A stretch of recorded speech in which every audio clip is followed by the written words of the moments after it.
वो जंग शुरू हो चुकी है जिसका इंतजार पूरी दुनिया को है।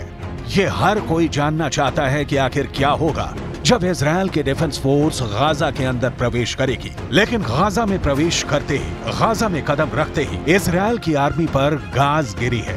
गाजा के बॉर्डर में घुसते वक्त हमास के खूंखार लड़ाकों से इजराइल डिफेंस फोर्स की पहली भिड़ंत का नतीजा सामने आ चुका है। गाजा के किसी फोम इलाके के पास इजराइल डिफेंस फोर्स ने छापेमारी की कोशिश की थी, लेकिन वहां अचानक इजराइल की आर्मी पर हमास के लड़ाकों ने अटैक कर दिया।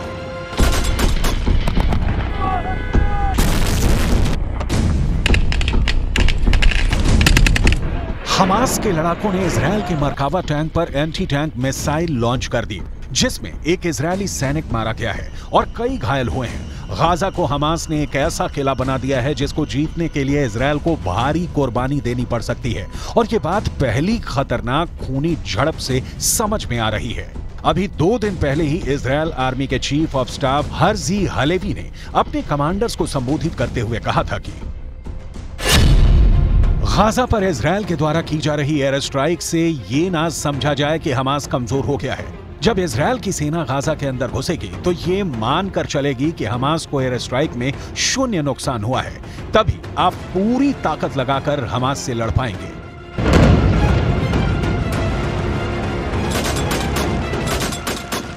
इजराइल के चीफ ऑफ आर्मी स्टाफ की ये बात सही होने में सिर्फ 2 दिन का वक्त लगा, और ये नजर आ गया कि अभी भी गाजा की जमीन पर हमास की पकड़ कितनी मजबूत है। गाजा के अंदर घने इलाकों की गलियों में कैसे खून खराबा होने वाला है, इसकी पूरी तस्वीर समझना जरूरी है। गाजा की गलियों में सेना ऐसी सजी हुई है, अगर इजराइल की सेना गाजा में घुसी तो उसका सामना गाजा के इन लड़ाकों से होगा।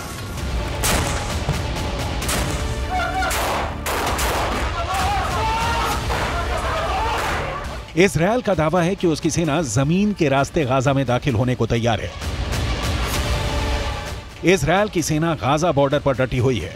हवाई रास्ते इजराइल गाजा को जमींदोज करने में लगा है। इजराइल की सेना जमीन पर भी जबरदस्त एक्शन में दिखाई दे रही है।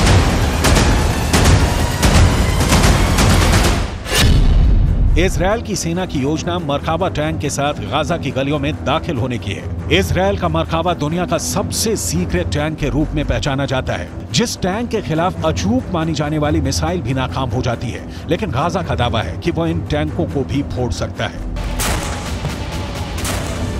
इजराइल की सेना जमीन के रास्ते गाजा में किसी भी वक्त दाखिल हो सकती है, लेकिन गाजा भी उनको मुंहतोड़ जवाब देने के लिए तैयार है। अब सवाल यह है कि गाजा में हमास इजराइल के सैनिकों का मुकाबला कैसे करेगा।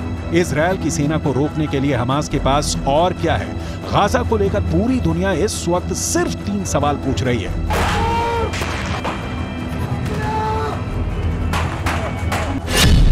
पहला सवाल, इजराइल की सेना अगर गाजा में घुसेगी तो हमास खुद को कैसे बचाएगा। दूसरा सवाल, इजराइल हमला करेगा तो हमास के सामने सबसे बड़ा डिफेंस क्या है।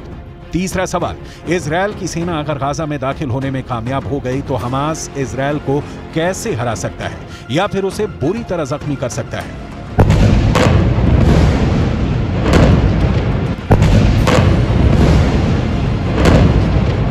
हमास की इस तैयारी को देखिए। ये तैयारी गाजा में स्ट्रीट फाइट के लिए हो रही है। इजराइल की फौज जब गाजा के बीचों बीच पहुंचने की कोशिश करेगी तो उसके सामने इस तरह का चैलेंज होगा। गाजा में हमास के लड़ाके मुकाबला करने को तैयार मिलेंगे। वहीं इजराइल की सेना की एक टुकड़ी गाजा के बॉर्डर के अंदर दाखिल होने के लिए जंग लड़ रही है। वहीं दूसरी टुकड़ी गाजा में स्ट्रीट फाइट की तैयारी कर रही है। गाजा को लेकर पूरा ऑपरेशन या कहें कि जंग कितनी खतरनाक हो सकती है, इसका अंदाजा आप इन तस्वीरों से लगा सकते हैं। इस वक्त गाजा पर इजराइल की सेना बड़े पैमाने पर बमबारी कर रही है। बावजूद इसके गाजा इजराइल से लोहा लेने के फुल मूड में है। और गाजा के किले को तोड़ने के लिए अब इजराइल की खुफिया एजेंसी शिन बेत ने भी एक प्लान तैयार किया है। 7 अक्टूबर को इजराइल के दक्षिणी हिस्से में जब हमास के आतंकी घुस गए और सैकड़ों लोगों का कत्ल किया तो पूरी दुनिया में मोसाद की आलोचना हो रही थी। लेकिन असल जिम्मेदारी मोसाद से ज्यादा शिन बेत की थी, जो इजराइल की एक और खुफिया एजेंसी है। इजराइल में 2 प्रमुख खुफिया एजेंसियां हैं। पहली मोसाद, जो विदेशों के अंदर खुफिया सूचनाएं इकट्ठा करती है, और दूसरी शिन बेत जो कि इजरायल की मिलिट्री इंटेलिजेंस का काम करती है।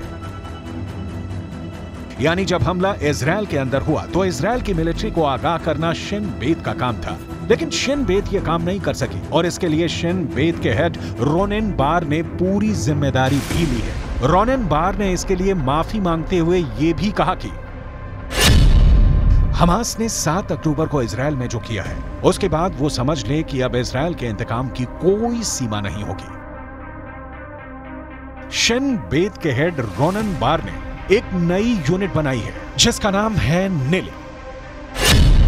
यह यूनिट विशेष रूप से हमास की आर्मी अल कस्साम की नुकबा कमांडो यूनिट को खत्म करने के लिए बनाई गई है। निली हिब्रू भाषा का शब्द है जिसका अर्थ होता है यह झूठ है कि इजरायल का कभी अंत होगा। शिन बेत की निली यूनिट को यह जिम्मा सौंपा गया है कि वो 7 अक्टूबर को इजरायल पर हमला करने वाले नुकबा के सभी आतंकी कमांडो को जान से मारकर बदला लेगी। 7 अक्टूबर को हमास की आर्मी की जिस यूनिट ने आतंकी हमला किया था उसका नाम नुकबा है।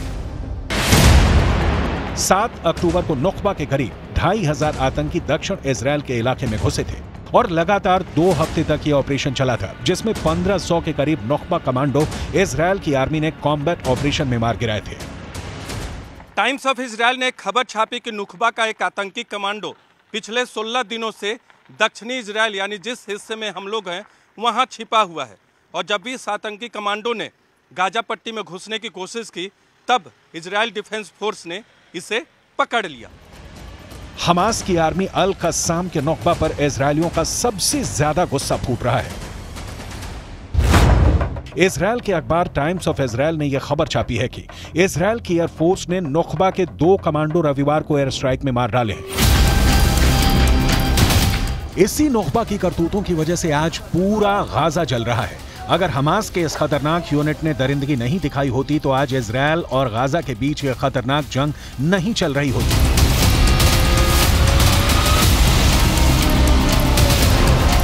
यह इस वक्त की गाजा की ड्रोन फुटेज है। ऊपर से गाजा सीमेंट की इमारतों का कब्रिस्तान नजर आ रहा है।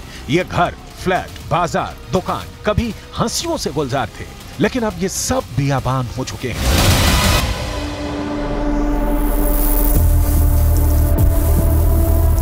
फिलिस्तीन के अखबारों की रिपोर्ट्स के मुताबिक अब तक इजरायल की एयरफोर्स 6000 इमारतों को जमींदोज कर चुकी है और इस तबाही में 14000 से ज्यादा फ्लैट्स तबाह हो चुके हैं। इजरायल की एयरफोर्स अब तक गाजा के 60 सरकारी भवनों को भी तबाह कर चुकी है। इजरायल की एयरफोर्स इसलिए भी इन ऊंचे टावर्स को निशाना बना रही है क्योंकि वो ये नहीं चाहती कि बाद में इन ऊंचे टावर्स का इस्तेमाल स्नाइपर्स कर सके। ऐसी तबाही गाजा के अंदर होगी, ये पूरी दुनिया को अंदाजा नहीं था। इजरायल के इंतकाम की कोई सीमा नहीं और गाजा के लोगों के दुख की भी इस वक्त कोई सीमा नहीं है। ये एक फिलिस्तीनी महिला है जिसने इस तबाही में अपना परिवार खो दिया है।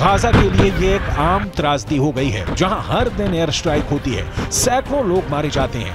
अब तक करीब 14000 लोग घायल हो चुके हैं। करीब 5000 लोग मारे जा चुके हैं। इनमें से करीब 2000 छोटे बच्चे हैं और 1000 महिलाएं हैं।